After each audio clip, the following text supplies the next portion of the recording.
Yeah. Oh, to catering gas. Before you enter this very nice one. Yeah. The one we use the pictures that go through. Yeah. Yeah. But Jackie's Jack. And I guarantee you just be Yeah.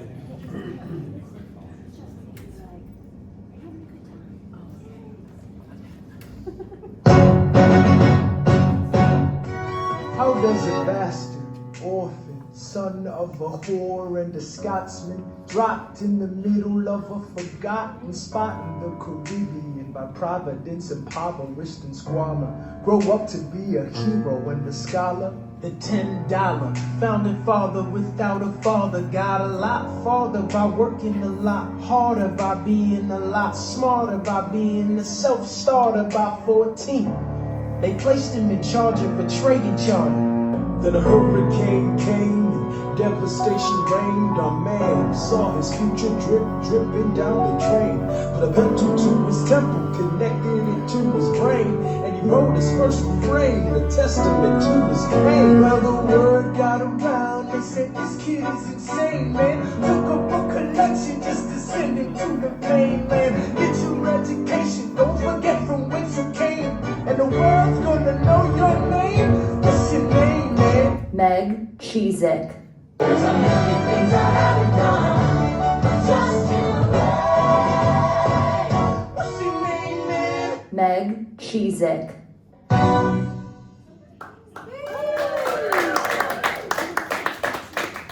Welcome to How to Give Up on Your Dreams, the cutest audience of all times. Oh my goodness. You guys, can I ask, has anyone here ever had a dream? And not like, but like a wish your heart makes? Yes? Okay, I'm so nice, don't be scared. Do you mind, I want to get to know you better. Do you mind sharing those with me? I'll count you in, and I just want you to scream out whatever that dream was. Okay, ready? Don't be shy! Ready? 5, 6, 7, 8, go. Rich. That is the second time someone said rich, and I love that. Okay, can you clap if you are still doing that dream? Okay, and then clap if you are a quitter like me! Hey! Oh man, I had a dream. I wanted to be a professional dancer. I believed it was my purpose on this planet. I believed it blindly and optimistically, like one believes in Santa Claus or the American government. You guys help us. Okay, let's start at the very beginning, which famously is a very good place to start. Name that show. Anyone, shout it out. Sun Music. Yes, you get a prize. Woo! Give it up for our first prize. Okay, there will be more prizes. You just gotta lock it. All right. So I'm 8.5, and my mom has signed me up for dance class. And I live in Iowa. And there's nothing interesting about Iowa except for the other girl in dance class because she has diabetes. And I've never met anyone with diabetes before. It's pretty cool. Now, we don't have a ton in common, mostly the way we process sugar. But she's quite short and I'm very tall. She's shy and I'm, our water breaks look like this.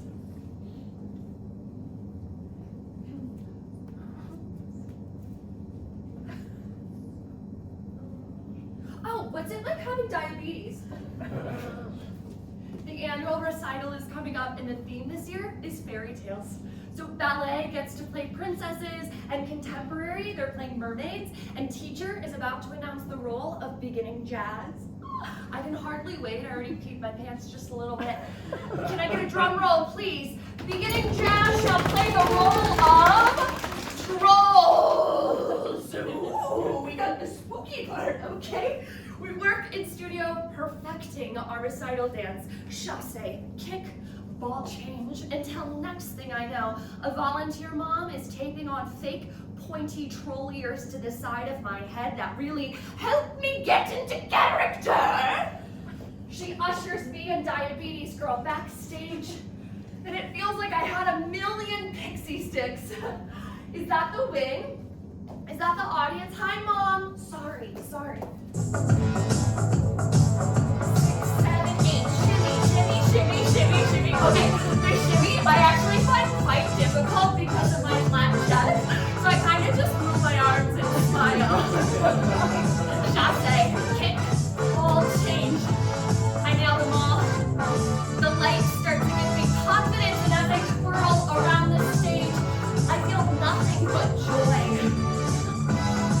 Diabetes girl is watching me for every cue. Everyone is watching me.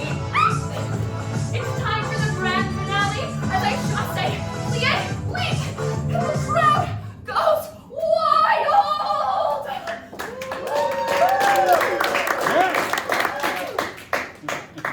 I take center stage for a bow, and I'm so happy my mom didn't sign me up for basketball.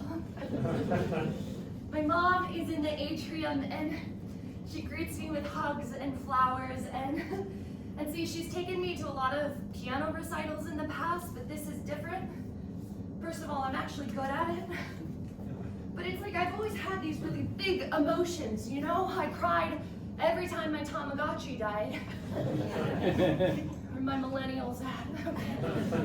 But dance made these big emotions feel valid. So I decide to make dance my entire personality. I dive in head first and I sign up for every single class. Jazz, tap, hip hop, ballet. I even got my first job at the age of 13 as dance teacher assistant, where I perfectly demonstrate a chasse, kick, ball change. Now, as I said very briefly, I am a tall woman. Okay, I am 5'10", which is a lot of centimeters. I'm a dumb American. I don't know the conversion, but it's taller than average, okay, for a man. And growing up, I was self-conscious about this. Like, I did this production of The Nutcracker. Are we familiar? Yeah. Yes. I could tell you guys were cultured. They are. I'm not. Well, they gave me the role of Rat King. Oh. Yeah, all the other little girls got to play sugar plums with their tutus. You guys, I had a tail. But everything changed for me when I first heard about the Radio City Rockettes. Tap shoes. And so, who put those there? Dylan, was it you? I don't know. Should I, you guys? Yeah. If you insist. So, the Rockettes, again, are we familiar? Yes. Okay, good. I hope so. You're here. The Rockettes, they're this tall group of ladies, and they spend all Christmas wearing sequins and feathers, and they get to dance on this like big, beautiful stage with Santa Claus. And all I could think was, wait a second, I'm tall. I want to be a Rockette. I wanna be a rocket. I wanna dance until dawn. I wanna be a rocket. That's what my heart is set upon. I wanna be a rocket.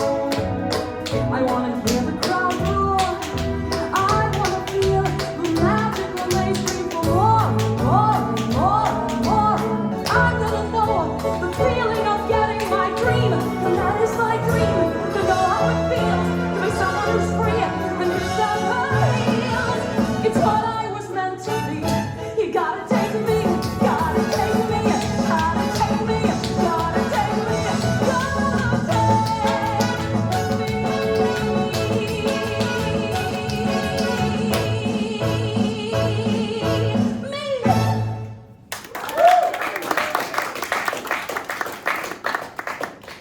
Taxi!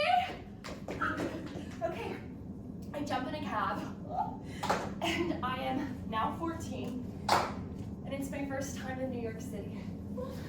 I like can't even believe it, you know, little corn-fed me in the Big Apple.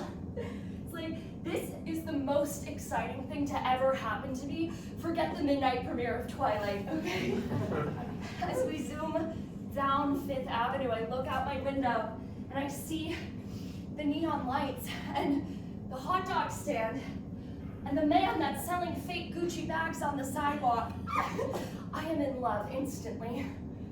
Now I am here with my mom for not fun, okay? Well, a little fun, but mostly I am here for business. You see, I have been accepted into the Rockette Summer Intensive, which means for 1 week in July, I will be able to stalk the Rockettes. I mean, learn from them. It's our first day of camp, and I enter Radio City Music Hall, and it really is as big and glorious as I ever imagined. And then I see her, our Rockette teacher, and she's just like an angel among us. She walks with such grace and poise and Christmas spirit. Dancers, welcome to the Rockette Summer Intensive. Oh my goodness, I am so excited to be your camp counselor for the week, you little darlings. Now, this is not like your regular run-in-the-mill summer camp, okay? We will not be tie-dyeing t-shirts here. No, only black leotards, ladies. And no, we will not have any of those, what's it? The water balloon fights, not at this camp, no. However, it will feel like you just went to battle. Your toes will bleed. Your hamstrings will fall off. But have fun with it, girlies. It's just the joy of being a Rockette, which really is the best job in the entire world, okay? 2 months out of the year, we get to dance on the great stage, and then the rest of the year, we get to work at Lululemon. Now, Rockettes are well known for precision dance, which is kind of like jazz dance, but without the joy. Everyone must be in sync, and I don't want to see a single pinky out of place. So have fun, girlies, you know, make it your own. Dare to be the same, okay? Now, we are gonna play a fun little camp game. Yeah, it's called Mock Audition, all right? You little teens and tweens are gonna do a little dance for us adults, and we're gonna judge your growing bodies. So let's go ahead, let's line up, let's go tall to short, let's go pre to post-pubescent, and let's spread Christmas cheer. I used to be Jewish before this.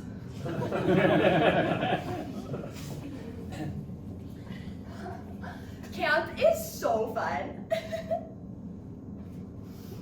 And a little intense.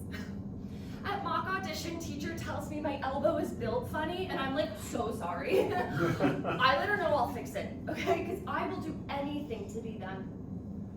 We spend all day at camp working on our kicks and our time steps until around 5 p.m. They let us loose onto the street of Rockefeller Center, and it's time to explore New York City. My first stop, Forever 21 in Times Square.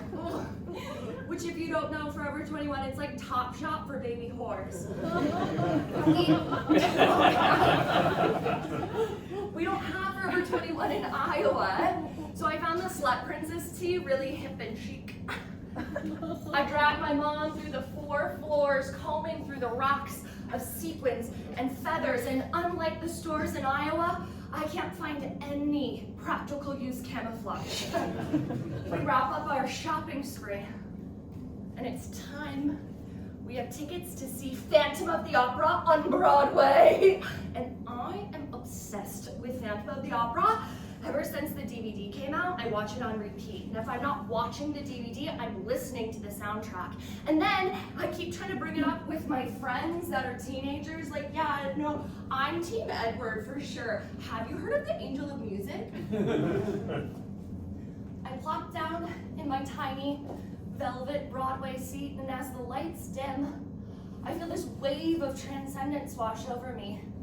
For the next 2.5 hours, my jaw is on the floor over the scenery and the costume and the lights. They're better than I could have imagined. I start to feel I've been transported to this world that's better than ours, as we, a collective audience, feel the same pain at the exact same time. And it's in this moment I realize that live theater is magic. I didn't see that coming.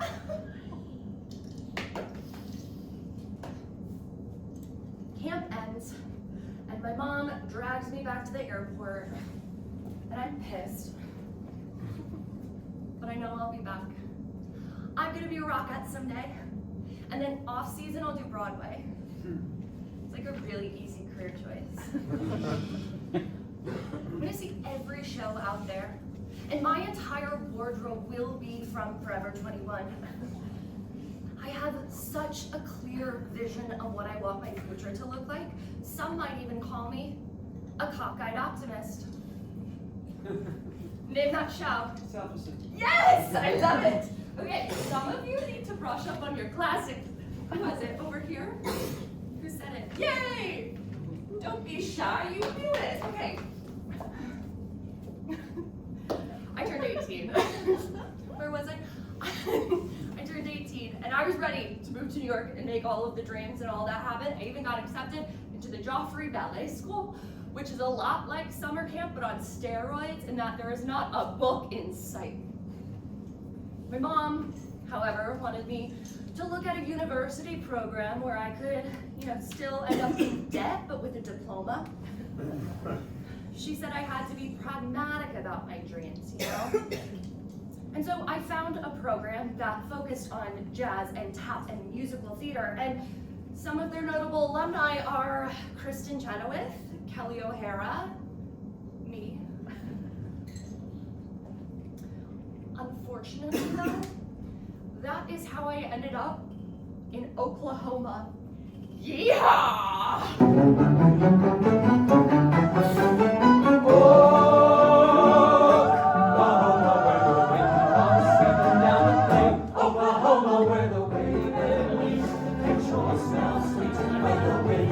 Right behind the rain.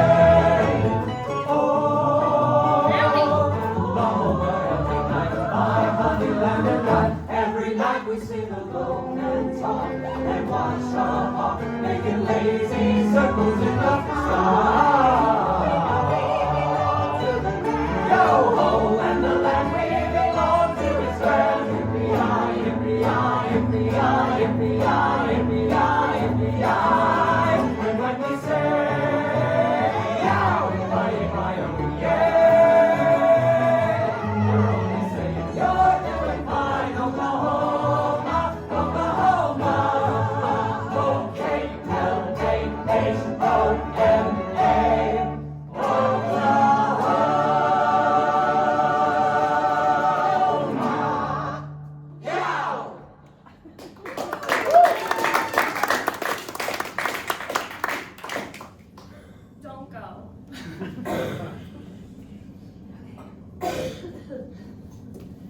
It's my first day as a dance major, and I'm really excited because I just have to do everything they say, and I'm one step closer to my dreams.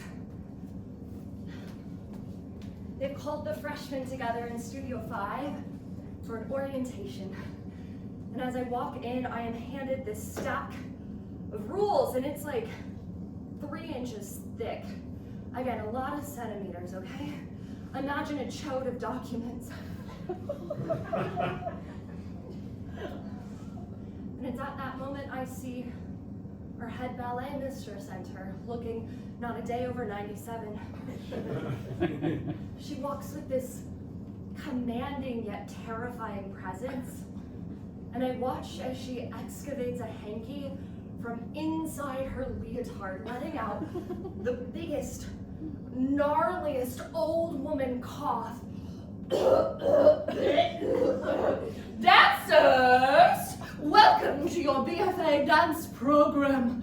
Now up on your toes. Pretend that your legs are Lexapro and that the air is an EasyJet flight to Dublin. A 6, 7, 8 changement, 2, 3, 4, enough.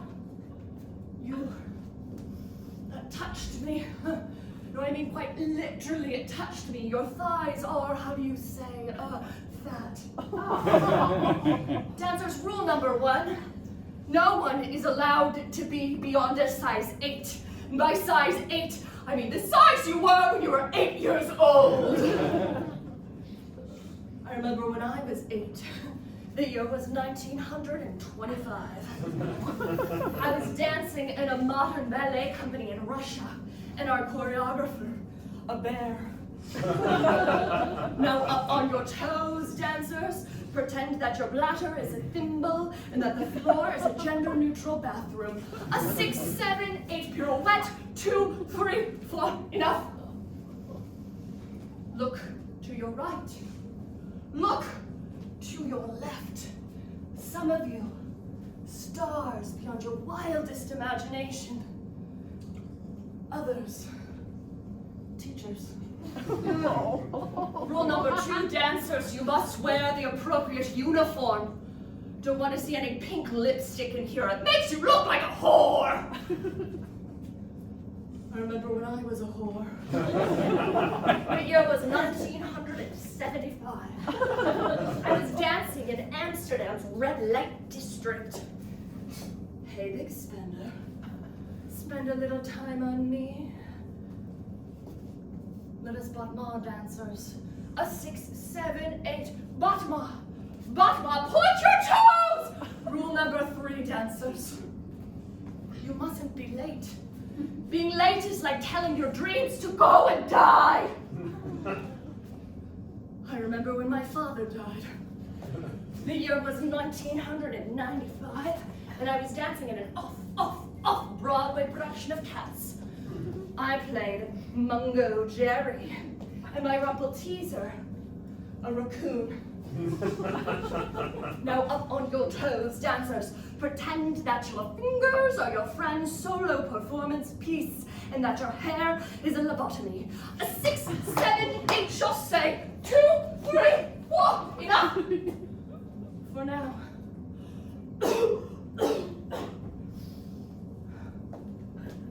She's a lot.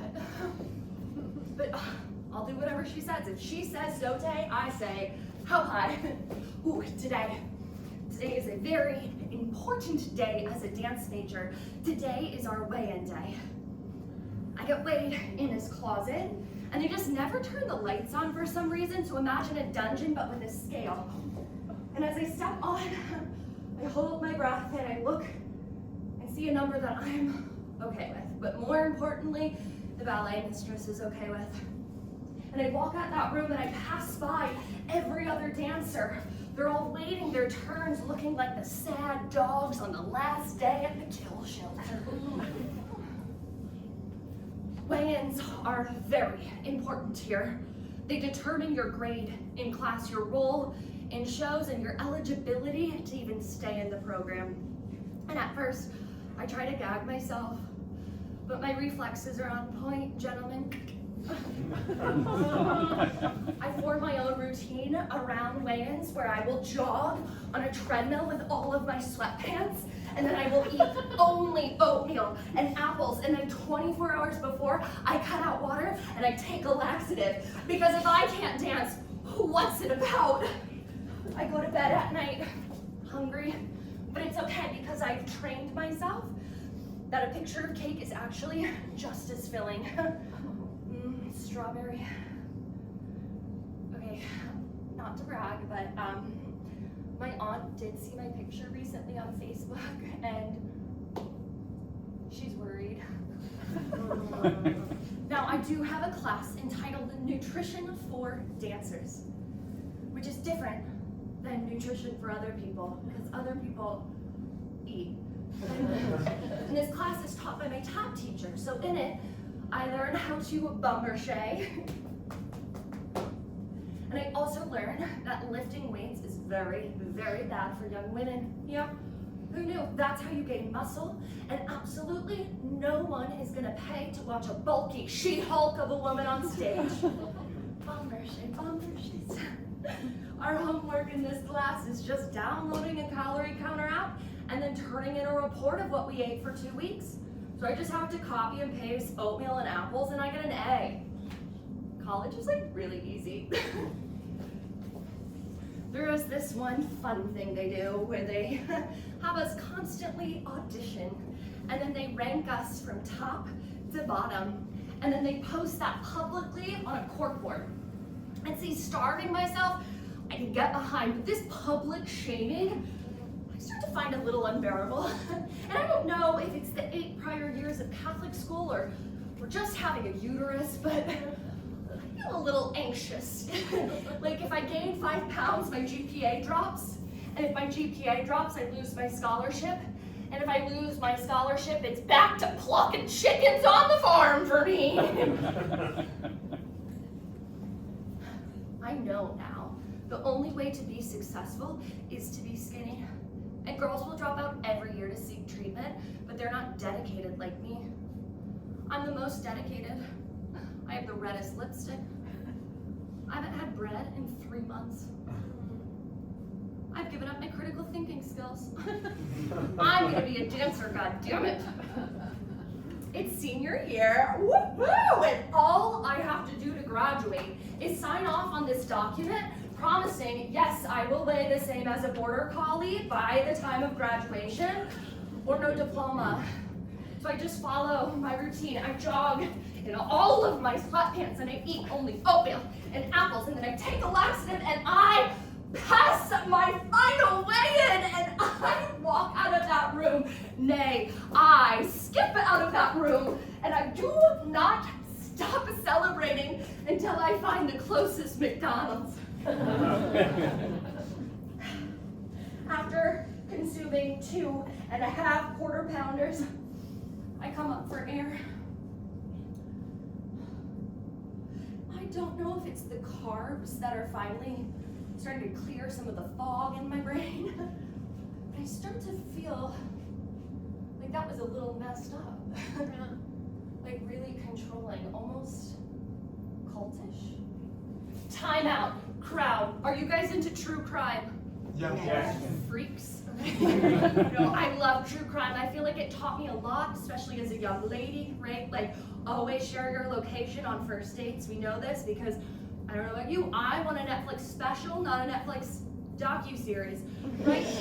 And the killers always say it with me, the white guy, correct. But my favorite part about true crime is learning about different cults. I am so fascinated with cults. I think it's because I am their target demographic, naive, optimistic, and I love coordinating outfits. But I've done actually a lot of research on this, so if you don't mind, I'm gonna share some of that with you right now. Hit it! Cults, but make it cute. Okay, let's define a cult. You guys, a cult is a relatively small group of people who has practices regarded by others as strange or sinister. Some examples of cults you might have seen in the zeitgeist. We have the Rajneeshis. Okay, this is the old man sex cult. So these people would have sex with him because that's what God wanted. Now that's not great, but the orange outfits, big slay. The People's Temple, have you guys heard the phrase drink the Kool-Aid? Yes. Okay, that was that sicko. The Swifties. I feel like we have some members here. Some key components of what makes a cult a cult. We have the charismatic leader. This is the dictator. They're all-knowing. You cannot question them. And sometimes they come in the color orange. Keith Raniere of NXIVM fame. Charles Manson of the Manson family. And Joe Rogan of Douchebag Podcast. Indoctrination. So this is kind of like the things that they make you do. The brainwashing is what it is. But it's weird activities that you just kind of think are fine in the moment. Example, branding, not great. I know, right? Gas. Drinking cyanide, guys, that's what was in the Kool-Aid. And indoor cycling. Come on. Coercive control, this is the last component we'll touch on. This is the continuation of these controlling patterns until everything is just burning around you and you think this is fine. And I have an illustration for you. That's kind of what it looks like. I went ahead and did a side-by-side here. You can see we have cults, and then we have Bachelor of Fine Arts program. So cults, they usually have weird sex things, and then in a BFA ballet class. And then there's a few things that they have in common. Okay, some lasting effects we see with cult members. Anxiety. Any Zoloft queens in the house? Just me. We have sleep disorder and nightmares. This is a sleep paralysis. This is Ted. And then we have extreme identity confusion, and you all saw the wig. In conclusion, my friends, I think I was in a cult. Thank you so much for your time. Thank you for listening to my TED Talk, and I hope you learned something. Now, I graduated, as I said, and I never looked back. I grabbed that diploma and I was out. I dove headfirst into deprogramming, which consisted of a lot of therapy and seeing a licensed nutritionist, and I don't mean TikTok. There's still days I don't know how to feel about this flesh suit that my soul lives in, but there's one thing I knew for sure, and that was that I was put on this earth to dance. So I purchased my one-way ticket to New York City, and I was ready to make my dreams come true.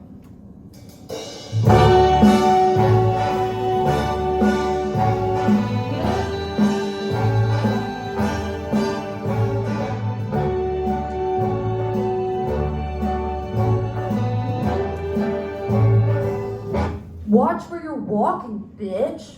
Start spreading the news.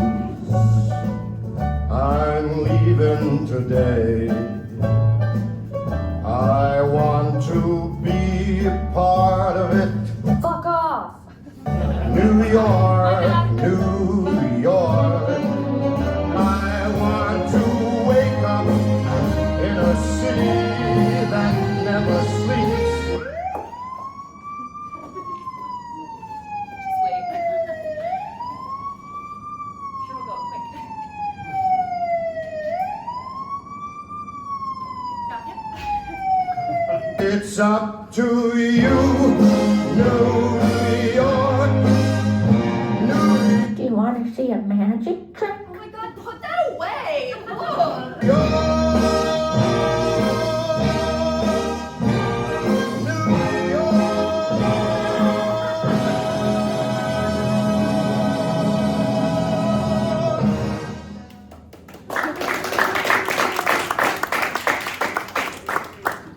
Lot of rats. Alright. So, like any good theater kid, my first sexual awakening was Rent the Musical. Rent taught me a lot, like how exciting and vibrant the life of a starving artist is. And it also taught me what AIDS is. And I knew I definitely wanted one of those things in my life. So, I was ready to make the bohemian dreams come true, and I started auditioning.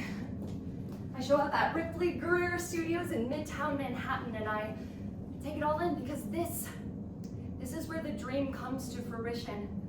The line starts back here, I hear, as I turn and I see a girlie with very, very tightly wound pin curls. My optimism starts to dwindle as I see the line has now wrapped around an entire city block. I patiently wait my turn until I'm able to cram myself into an elevator. And it feels like a Black Mirror episode because everyone in here looks exactly like me. The elevator dings to the 11th floor, so my clothes stampede into the hallway, and it smells strongly of hairspray and crushed dreams. It's impossible to walk here because we all have spread out everywhere. Dancers taking up so much space, and although everyone might be a size 2, dancers are quite bendy. A couple hours go by, and the woman running the audition enters with an eccentric haircut and a purpose. Dancers, dancers, dancers. My name is Barbara. That's Barbara with a B. Hacha! Yes, I am third cousin twice removed of the Liza Minnelli. Now we are so excited to have you all here today for the 42nd Street Non-Union Midwest Regional Unpaid Tour. Hacha! Unfortunately, if you are under 5'2", we don't have time to see you today. We can barely see you as it is.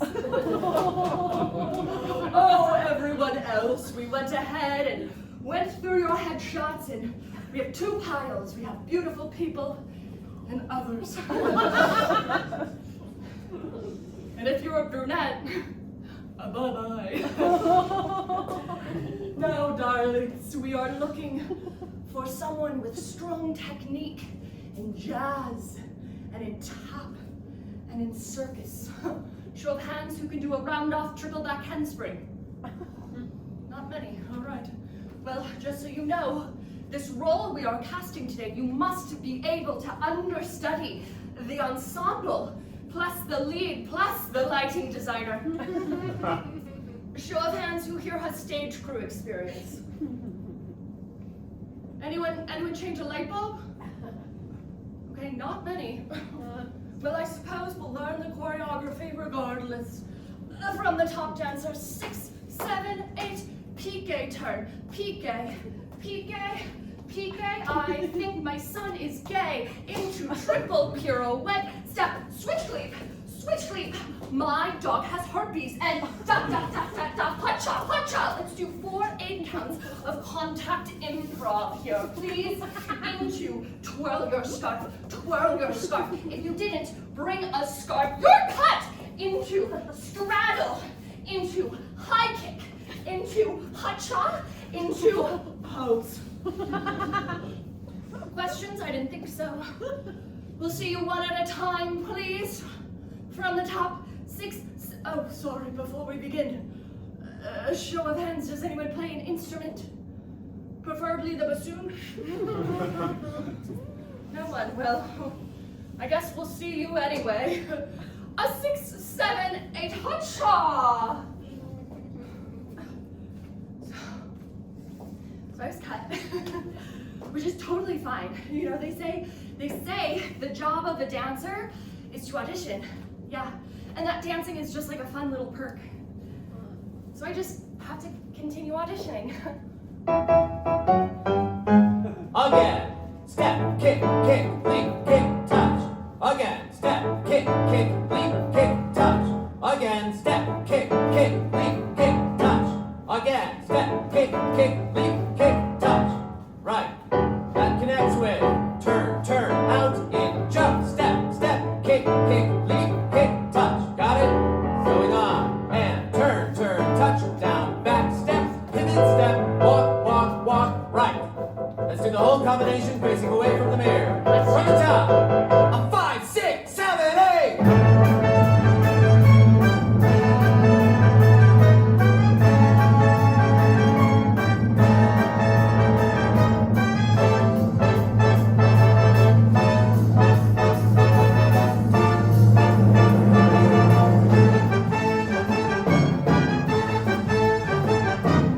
Thank you.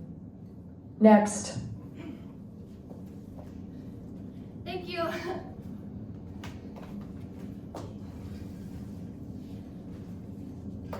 I soldier on, and I continue auditioning, and getting cut, and auditioning, and getting cut, and auditioning. Meow, meow, meow, meow, meow, cats. And getting cut. This is my soul's purpose. Should I have more fun? What am I saying? There's no time. I have to get to the next audition, where I get a call back, and then another call back, and then they asked me to sing, and then they asked me the most incredible question any non-union dancer can hear. Do you have local housing? And with an overly enthusiastic, yes, I booked the role! Now, it's not Broadway per se, but it is a regional production of Beauty and the Beast. After years of sacrifice and discipline, I get to play Napkin. We start rehearsal in early June, and I'm floored by how professional this place is, okay? We take breaks, we get paid. Director hasn't slept with anyone in the cast. The cast is so talented, and the set, they built this castle on stage, and it rotates around on a turntable. And okay, I'm not just a napkin, I'm in the ensemble, which means I also play villager and play And it goes a little something like this. There's a lot of group choreography numbers, and blending in with that second soprano harmony and moving props.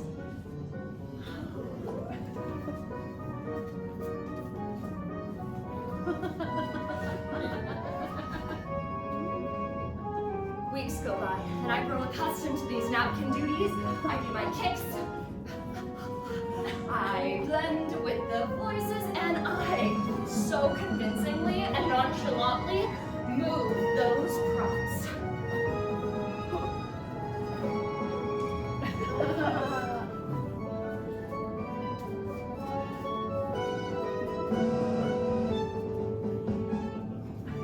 Every night, I get to take a bow from the top of the castle, and as I do, I wave at the cheering crowd, and I see the bright lights, and confetti is falling from above, and I hear this voice in my head screaming, "This is it!" This was supposed to be huge for me. I'm in a show. I'm getting paid to dance.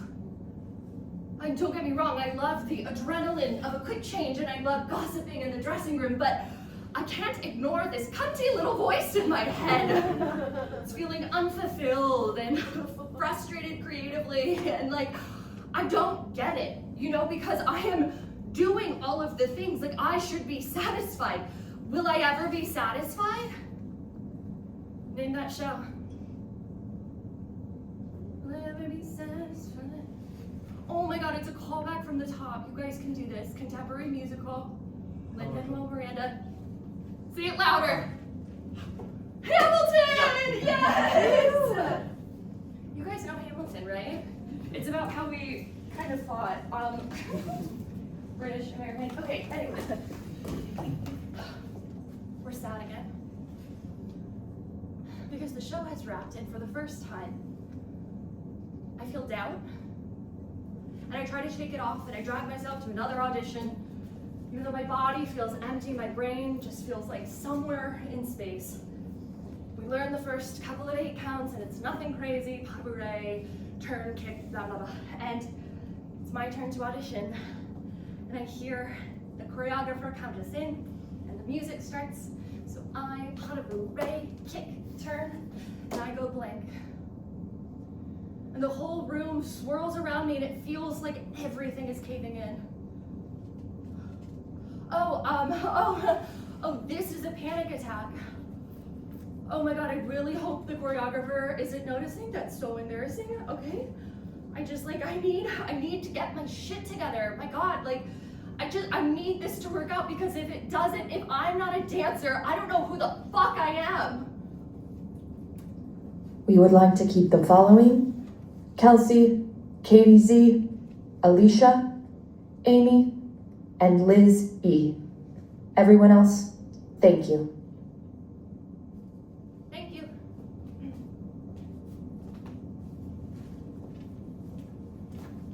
You know what? Fuck this, okay? I am miserable, and I'm so tired of trying to be someone that I clearly am not. And these stupid auditions, they take 30 seconds to decide my fate, to decide if I even earned the right to fulfill my dream. And after I do it, after years of sacrifice and discipline, I got to play a fucking napkin!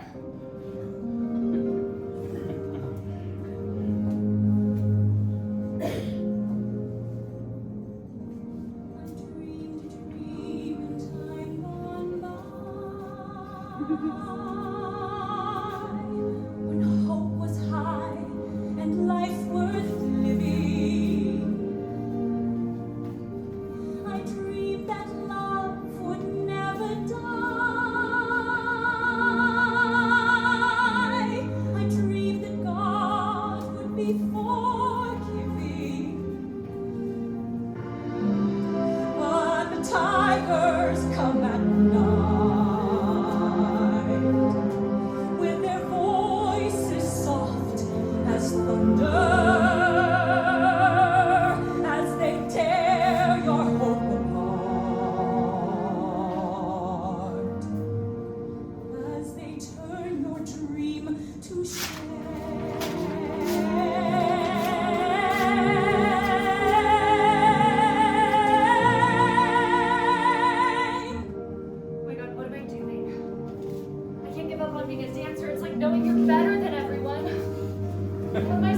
You with a degree in dance, I don't know Excel. My prior skills, a decade of tap and jazz. Oh, but I can't seem to ignore these big emotions inside. Like, I don't know, maybe I'll journal. Or, I'll get bangs. That will fix everything. Or no, I will sign up for a comedy class. Oh my god. This is rock bottom, isn't it? Stand-up comedy? Do you know how broken you have to be as a person to do stand-up comedy? Life would be so different from this hell I'm living, so different now from what it seemed. Now life has killed the dream I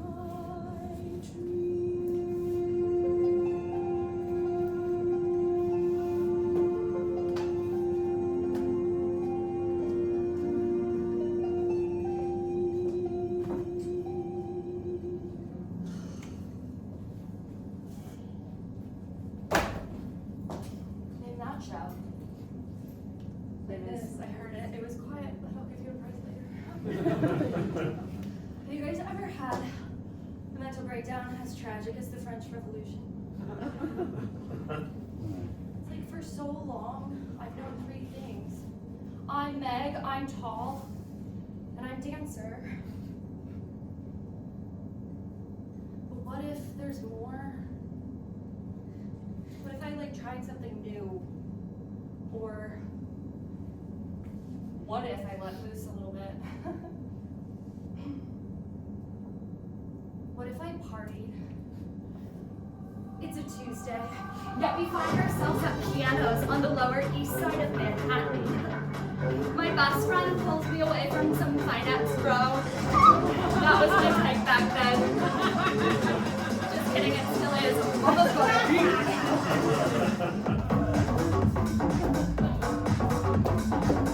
The clock strikes 4 a.m. and we are ready to keep the party going.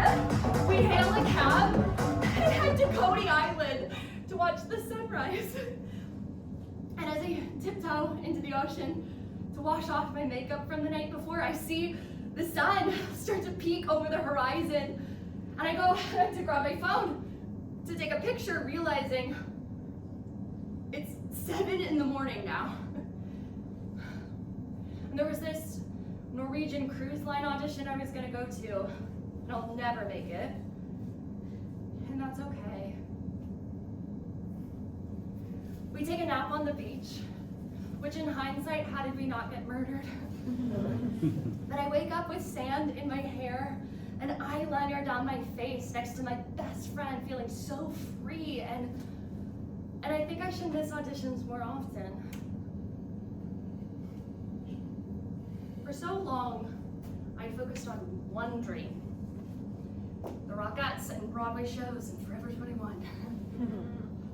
And unknowingly, I had put these parameters around my own creativity. I boxed myself into this little chorus girl bubble. And I had to be perfect and graceful and poised, but what if I actually didn't want to be any of those things? I mean, the idea of trusting myself is insane. And walking away from something I've spent my entire life doing fills me with the most shame. But if you remember, during that little panic attack, I signed up for a comedy class. So I showed up to this all-female stand-up class, and okay, the girls here, they don't know how to do time steps. Some of them aren't even wearing makeup. And they seem to not really care what anyone thinks of them because they take the mic and they tell their most intimate, insane stories, and it's so funny. And then it's my turn, so I grab the mic, and I just tell them about the one thing I know a lot about, the Rockettes and Broadway shows and Forever 21, and they laugh. And then I tell them about weighing in and they gasp. But I just keep talking and talking and talking until I realize I'm unleashing this voice that I never knew I had and I never knew I wanted. Because as a dancer, famously very few lines. After that, I grew to love comedy. I loved how vulnerable it was. I loved how for the first time it really pushed me to find my own creative perspective and my own creative voice. I loved how telling a story to a room of strangers could connect us all, but the thing I loved the most, and still love the most about doing comedy, is that I don't actually need it to be my entire personality, but it still gives my life purpose, and it helps me express these big emotions inside.